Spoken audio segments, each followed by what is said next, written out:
Hey, good morning Internet. Aujourd'hui, je veux adresser un message particulier à tous les guerriers et guerrières de la vie en cette fin d'année parce que j'ai eu près de moi des gens qui ont tenté des choses dans les règles de l'art. J'ai moi-même plusieurs fois dans ma vie tenté des choses dans les règles de l'art, c'est-à-dire la motivation y était, la planification y était, la foi y était, tout y était et ça n'a pas marché. Et ça arrive.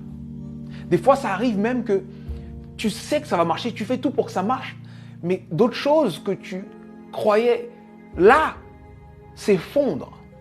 Des imprévus de la vie arrivent en angle mort et boum!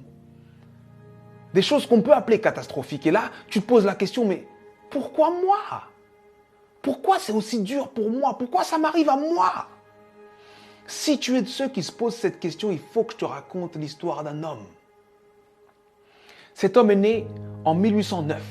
En 1816, à 7 ans, forcé à travailler parce qu'on est en train d'expulser sa famille. En 1818, il perd sa mère. En 1828, il perd sa sœur. En 1831, il lance son premier business et il fait faillite. En 1832, il se présente aux élections législatives. Il perd. En 1833, il emprunte de nouveau de l'argent pour créer un business qu'il lance et qui fait faillite encore. En 1835, il rencontre une femme merveilleuse, il tombe amoureux d'elle, il se fiance et elle meurt. En 1836, il rentre dans une période sombre de sa vie, il rentre dans une dépression profonde. Et il reste alité pendant 6 mois consécutifs. Mais il se relève. Il se relève et cette même année, 1836, il se représente aux élections législatives et il perd de nouveau. En 1840, il se présente pour être électeur. Il perd. Et en 1842, il rencontre la femme avec qui il va finir sa vie, sa femme. Il tombe amoureux, il se fiance, il se marie et elle lui donne 4 enfants. Et il en perd 3. En 1843, il se présente au Congrès et il perd. En 1845, il se présente de nouveau au Congrès et il perd de nouveau. En 1850, son fils meurt. En 1854, il se présente au Sénat, il perd.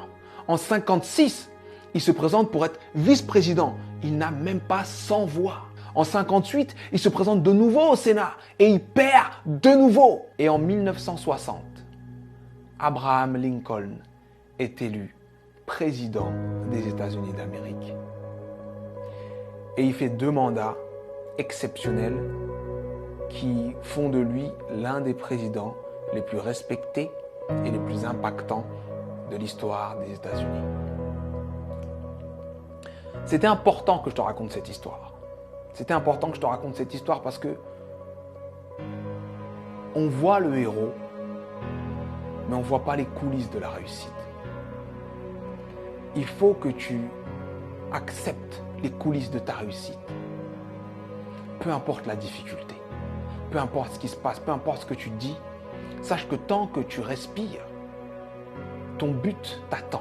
Tant que tu respires, ton rêve t'attend. Et je vais te dire une chose que je veux que tu gardes dans ta tête et dans ton cœur le plus longtemps possible et que tu te répètes le plus souvent possible.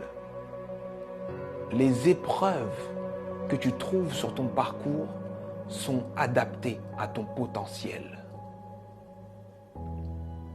Les petits potentiels ont de petites épreuves. Les gros potentiels ont de grosses épreuves.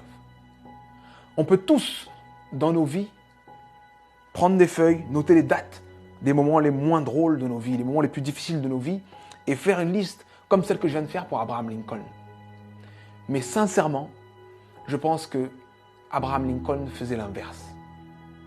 Pour avancer dans les coulisses de la réussite, pour avancer face à toutes ces épreuves, il faut se focaliser sur ce qu'il y a de bon, de positif, et ce qui nous donne envie d'avancer. Donc, je sais que ça peut être dur d'être au cœur de la tourmente, ça peut être dur de perdre des gens, de faire face à l'échec encore et encore et encore.